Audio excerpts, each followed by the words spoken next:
We don't talk about the Star Wars prequel enough on this podcast. The reason for that is that there's just so much Star Wars content out there, content on YouTube, live streams, talk shows, cats and dogs living together. The list goes on and on. But we're at the 20th anniversary of Star Wars Episode 3 Revenge of the Sith. This is a movie I was there for. This is the ending of a trilogy I was there for. I was amongst that Star Wars generation that needed this, that wanted this, that for some idea, this had to be perfect like the other two movies. But the other two movies were not perfect. So this was the last shot to nail it. Even back then, we still had faith in George Lucas. And then what happens after is something very different. It's very strange. And it did mold the culture in another way. So let's go. Quiet on the set. Camera speed. Sound production, take one. Action!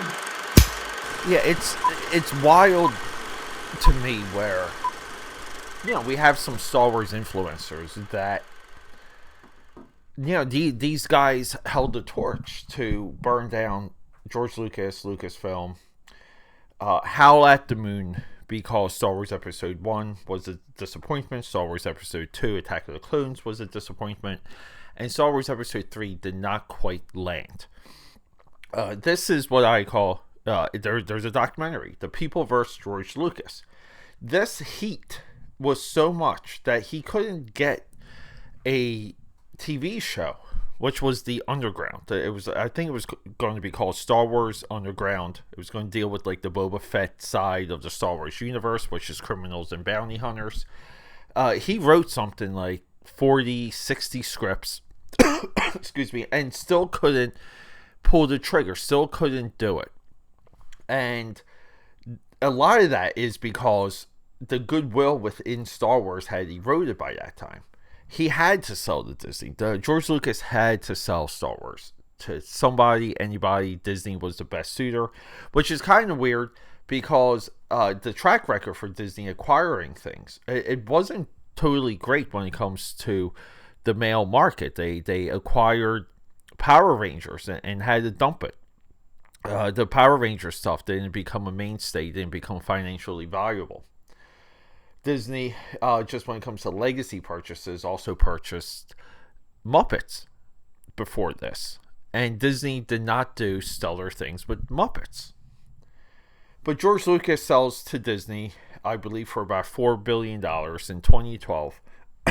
And then immediately, Disney just announces the new regime, the new plan of action, and everybody was behind it. There's a reason why that Force Awakens trailer woke so many people up. Force Awakens trailer was Star Wars woke. And the reason for that, it's quite simple. We didn't see anything from the prequel trilogy in this. And then along the way, we had moments in Mandalorian, we had moments in some of the other movies that gave a little bit of a nod, a little bit of a nudge to prequels.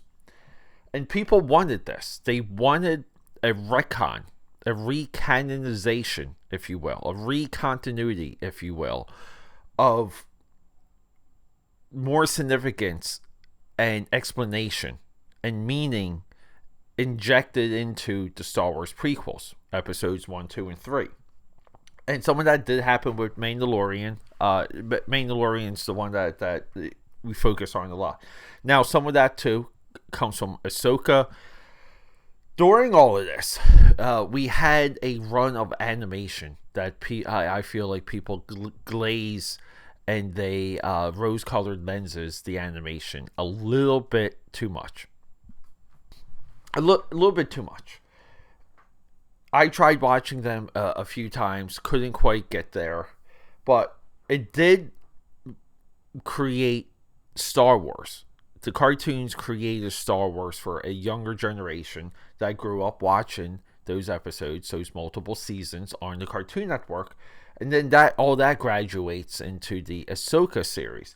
And we've had a nice rollout of these interesting characters, nice designs, cool backstories, cool attitudes of some of these characters that showed up in Ahsoka. They showed up in Book of Boba Fett. So there's a little bit of this back and forth. But right now, what I'm seeing with the Star Wars Episode 3 20th anniversary is there are people going to the theater to watch this. There's people making YouTube content that looks back at the year that this came out, the level of hype, the level of anticipation, the product rollout, all of it. And then effectively, people really aren't honest with how disappointing the ending of Revenge of the Sith was, of how memeable and how much of a joke it felt, and how unserious the moment was when we had the birth of Darth Vader. So going from the original teaser image, if you guys remember the teaser image of Star Wars Episode 1, it was Anakin, he's walking, and there's a Darth Vader shadow cast on the wall. People wanted shades of Darth Vader in Episode 1. They wanted shades of Darth Vader in Episode 2. They wanted Darth Vader without the mask in Episode 3. Can we argue that George Lucas is an artist? Can we argue that George Lucas had the power, had the ability to do what he wanted? This is what he chose to do, and we have to live with it. Meaning, he could have done everything that I just said, but he didn't. George Lucas has made a choice, almost the choice of an artist, right? An artist might choose blue in the painting, and you in your hearts of hearts know that green would work better than blue, but the artist has chosen blue. He's choosing to show you something, and I feel like we've come full circle where people accept that. They accept George Lucas's choices for Star Wars Episodes 1, 2, and 3. They wholeheartedly respect that. They repudiate, they refute the people versus George Lucas, which in my mind, don't do that, because that dismisses what that movement was. And that movement was, you screwed up, buddy. Like, you failed, buddy. Careers have been made over the commentary on your Star Wars failure.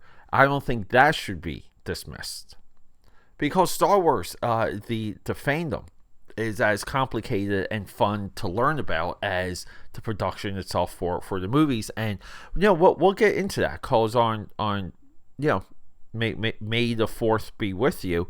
We will talk about yet again Star Wars Empire of Dreams, that amazing documentary that used to be VHS only, but it's available on Disney Plus. I implore any of you guys to check that out before I drop that episode.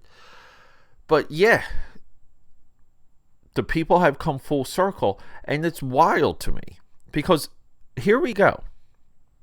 Star Wars Episode 3 is getting a big push. People are excited.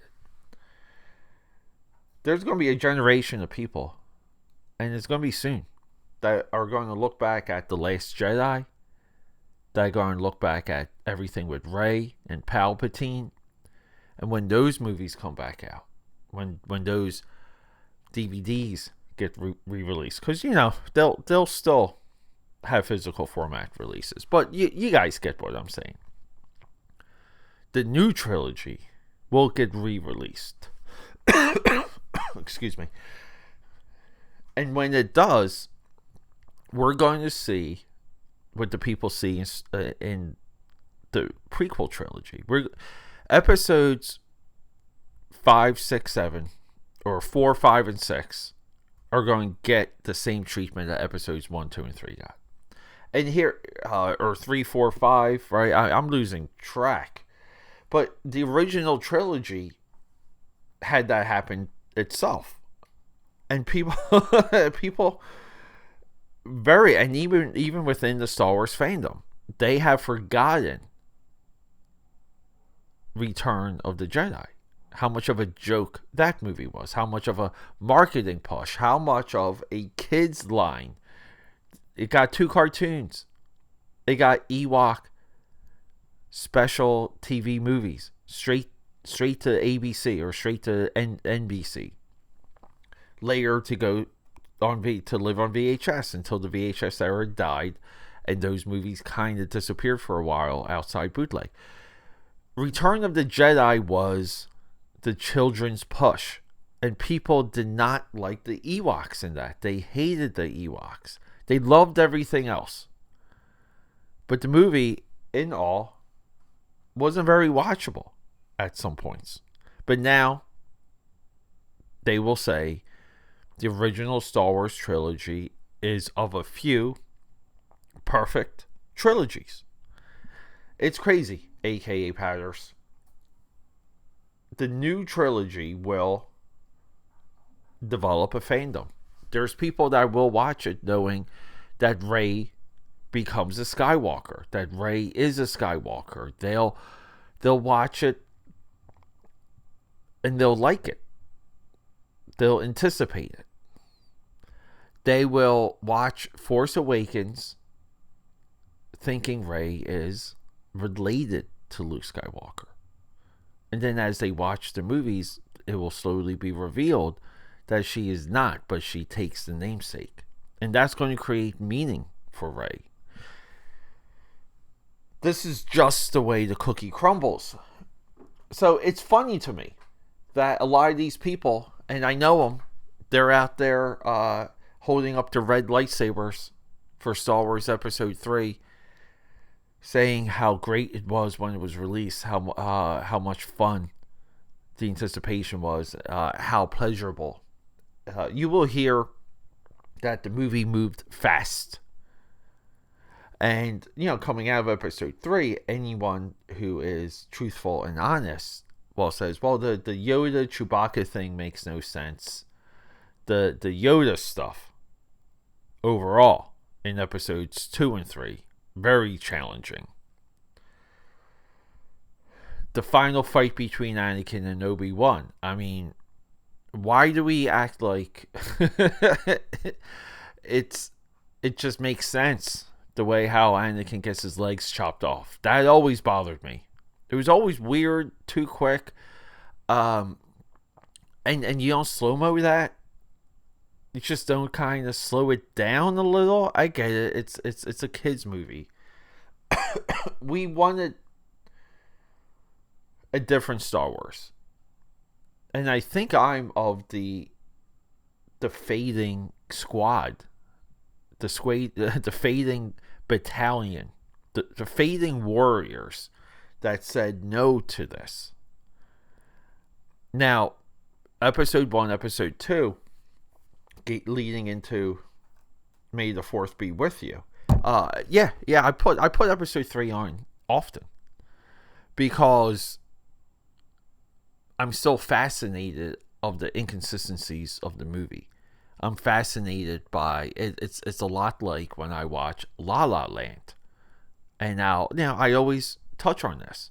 La La Land to me is such a immensely frustrating to watch perfect movie, and it's frustrating because I know the ending, and I don't want the ending of that movie. I want a different ending. I want the two of them to end up together in some wild way. I want to be told a story, and then I'm taught a lesson I don't quite understand in La La Land.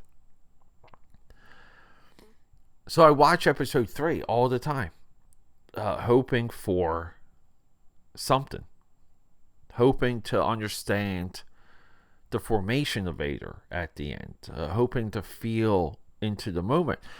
And there's young kids out there that watch this, that are adults now, that maybe had a different moment. So it's a shared experience. But the people Lucas had to win over were my people, not the kids.